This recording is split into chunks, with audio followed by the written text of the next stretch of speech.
கர்த்தர் நல்லவர். இன்னைக்கு ஒரு கேள்வி. பணம் கொடுத்தா கடவுள் பதில் கொடுப்பாரா? பணத்தை கொடுத்து கடவுள்கிட்ட எதையாவது நம்ம வாங்கிட முடியுமா? இந்த உலகத்தில் இன்னைக்கு பணம் இருந்தால் போதும், எதை வேணால் வாங்கலாங்கிற மாதிரி ஒரு சூழ்நிலை. நீதியை பணம் கொடுத்து வாங்கிடலாம். எதை வேணாலும் பணத்தை வச்சு என்னெல்லாமோ சாதிக்கலாம்னு சொல்கிறாங்க.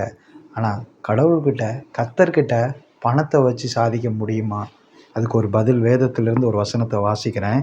ரோமர் எழுதின புஸ்தகம் 11ஆம் அதிகாரம் 35வது வசனம். தனக்கு பதில் கிடைக்கும்படிக்கு முந்தி அவருக்கு ஒன்றை கொடுத்தவன் யார் அப்படின்னு சொல்லி ஒரு கொஸ்டின் மார்க்.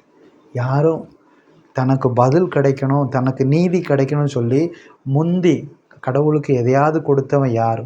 ஒருத்தனும் கிடையாது. ஏன்னா அடுத்த வசனத்தில் சகலமும் அவராலும் அவர் மூலமாகவும் அவருக்காகவும் இருக்கிறது, அவருக்கே என்றென்றைக்கு மகிமை உண்டாகதாக.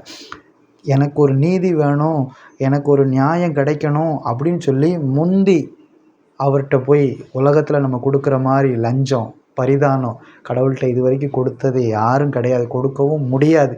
அவர் பரிதானம் வாங்குகிறவரும் அல்ல, அவர் பட்சபாதம் உள்ளவரும் அல்ல. அவர் நீதி உள்ளவர், அவர் உண்மை உள்ளவர், அவர் பரிசுத்தம் உள்ளவர். அதுதான் கடவுள். அந்த கர்த்தராகிய இயேசு கிறிஸ்துக்கிட்ட நம்ம தாழ்மையாக ஜெபிக்கலாம், கேட்கலாம், வேண்டுதல் வைக்கலாம், நம்ம அமைதியாக கேட்கலாம், காத்திருக்கலாம். நிச்சயமாக பதில் தருவார்.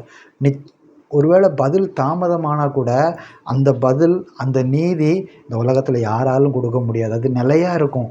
நம்ம இந்த உலகத்தில் பணம் கொடுத்து வாங்குறது எல்லாமே தற்காலிகமானது, நிரந்தரமானது கிடையாது. நிரந்தரமானது கர்த்தர்கிட்டருந்து வர்றது தான், கடவுள் நமக்கு கொடுக்கறது தான். அதை நம்ம காத்திருந்து தான் பெற்றுக்கொள்ளணும். அதை நம்ம வேண்டுதலின் மூலமாக தான், நம்மளை தாழ்த்துவதின் மூலமாக தான், நம்மை அவரை துதிப்பதின் மூலமாக தான் அவரிடத்துல நாம் பெற்றுக்கொள்ள முடியும். நன்மைகளை, பதிலை, நீதியை அவர்கிட்ட நம்ம பெற்றுக்கொள்ள முடியும். அதுதான் நிலையாக இருக்கும். அதனால் பணத்தை கொடுத்து எதையும் வாங்கிடலான்னு மட்டும் தயவு செஞ்சு நினச்சிடாதீங்க.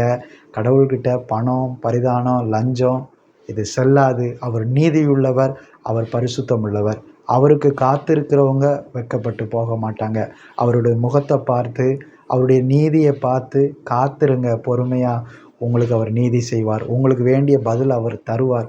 உங்களுக்கான ஆசீர்வாதத்தை நிச்சயமாக தருவார். உங்களை வெட்கப்படுத்தவே மாட்டார். கர்த்தர் உங்களை ஆசீர்வதிப்பார். ஆமென்.